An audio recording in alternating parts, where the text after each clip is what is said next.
La vague argentée représente une opportunité économique exceptionnelle pour de nombreux marchés en France, d'après l'étude de Precepta sur la Silver Economy.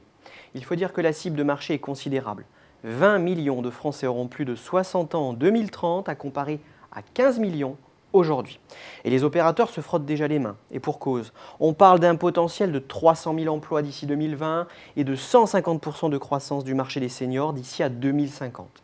Toutefois, les experts de Precepta insistent sur le caractère hétérogène de la Silver Economy, tant au niveau du public cible qu'au niveau de l'offre. Je m'explique. D'abord, il faut distinguer 3 grandes catégories de seniors, qui représentent des segments différents.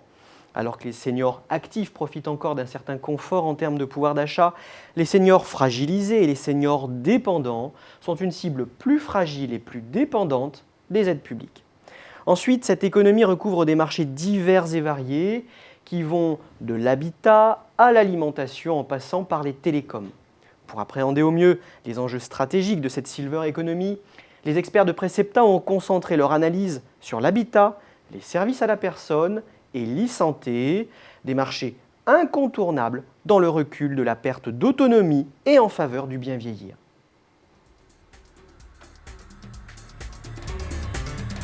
Trouver sa place dans l'écosystème Silver Economy sera indispensable. C'est la seule solution pour les acteurs s'ils veulent tirer leur épingle du jeu. Avec plus de 90% de micro-entreprises et de TPE, il s'agit de s'inscrire dans des logiques de coopération et de partenariat, bien plus que dans un modèle de compétition traditionnelle. La mise en commun de savoir-faire et la complémentarité des offres entre acteurs promet des gains de valeur. Je pense par exemple au partenariat entre l'opérateur de téléassistance Senior Adom et la compagnie des aidants spécialisée dans les services à la personne. Contrairement au modèle d'écosystème classique, le rôle d'entreprise ou organisme pivot n'a pas encore été identifié clairement dans la Silver Economy. L'avantage stratégique majeur de l'entreprise ou organisme pivot résiderait dans l'accès au consommateur final. Pour l'instant, vu le rôle majeur que joue l'État dans l'organisation et la promotion de l'économie dédiée au vieillissement, aussi bien au niveau local que régional, on pourrait l'assimiler à ce pivot. À ce titre, l'organisation des acteurs en réseau, à l'image de la Silver Valley en Île-de-France, est une bonne illustration de filière régionale où les pouvoirs publics jouent un rôle de soutien actif. Mais pour coordonner les acteurs privés à une plus grande échelle et favoriser la diffusion de l'offre, un acteur des télécoms, un téléassisteur, voire une plateforme nationale unique créée ex nihilo, pourrait endosser le rôle d'entreprise pivot de l'avis des experts de Precepta.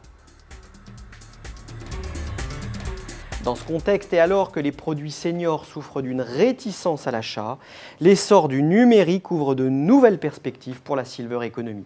Des objets connectés pour suivre à distance l'état de santé du senior, aux aides techniques et domotiques pour soulager le quotidien de tous, ces nouvelles technologies numériques pourraient bien bouleverser les marchés des seniors.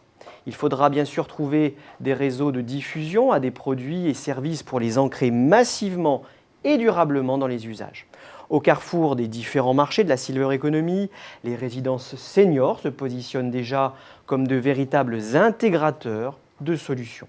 Elles se positionnent également comme des laboratoires de nouvelles technologies destinées au bien vieillir. À titre d'exemple, plusieurs résidences ont déjà mis en place des systèmes de pointe pour détecter les chutes ou encore des dispositifs de transmission de paramètres vitaux.